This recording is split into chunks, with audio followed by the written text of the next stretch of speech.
प्राचीन भारत का एक नगर अंधेरे में डूबा हुआ है। आकाश में काले बादल घूम रहे हैं, चारों ओर हाहाकार मचा है। विशालकाय राक्षस अपनी चमकती लाल आंखों से नगर में तबाही मचा रहे हैं। घर जल रहे हैं, लोग इधर उधर भाग रहे हैं। मंदिर की घंटियां जोर जोर से बज रही हैं और पुजारी देवी मां से रक्षा की प्रार्थना कर रहे हैं। राजमहल के विशाल कक्ष में राजा हरिराज घुटनों के बल मां दुर्गा की स्वर्ण प्रतिमा के सामने हाथ जोड़कर बैठे हैं। उनकी आंखों में आंसू हैं। महल की फर्श पर आग की लपटें प्रतिबिंबित हो रही। बाहर युद्ध के नगाड़ों की आवाज सुनाई दे रही है। राजा की एक ही प्रार्थना है, मां मेरी प्रजा को बचाइए। एक घना जंगल, चारों ओर घना कोहरा। जंगल के बीचों बीच एक प्राचीन वटवृक्ष के नीचे राजा हरिराज ध्यानमग्न बैठे हैं। उनके चारों ओर स्वर्णिम आभा फैली हुई है। देवी मंत्रों की गूंज पूरे वातावरण में व्याप्त है। हल्की हल्की रोशनी चुगनी उठ रहे हैं। राजा की भक्ति चरम पर पहुंच चुकी है। अचानक आकाश बिजली की कड़कड़ाहट से गूंज उठता है। स्वर्णिम प्रकाश की एक किरण धरती पर गिरती है। आसमान में एक दिव्य द्वार खुलता है जिससे तेजस्वी प्रकाश निकल रहा है। मंदिर की घंटियों की ध्वनि और तेज हो जाती है। तभी स्वर्ण रथ पर सवार मां चंद्रघंटा प्रकट हो। तेजस्वी, दिव्य और पूर्ण रूप से सुसज्जित मां चंद्रघंटा रथ से उतरती।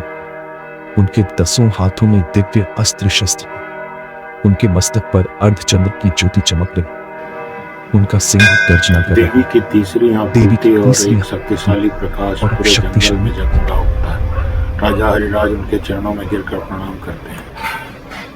विशाल रणभूमि तैयार है। एक ओर राक्षसों की काली सेना, दूसरी ओर मां चंद्रघंटा का दिव्य स्वरूप। मां अपने सिंह पर सवार होकर रणभूमि में उतरती हैं। उनके त्रिशूल से दिव्य ऊर्जा निकलती है।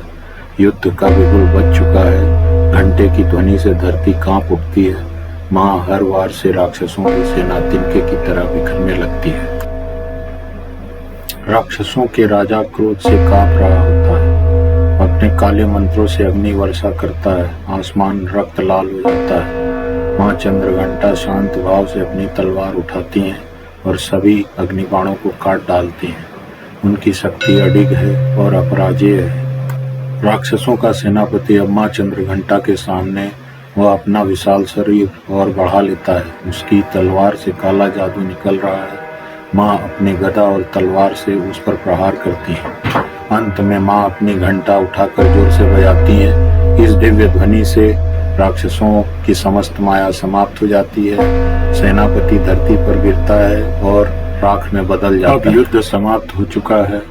राक्षसों का संहार हो चुका है। सूर्योदय की स्वर्णिम किरण नगर में फैल रही है। नगरवासी मां चंद्रघंटा की जय जयकार कर रहे हैं। राजा हरिराज चरणों में गिरकर आभार व्यक्त कर रहे हैं।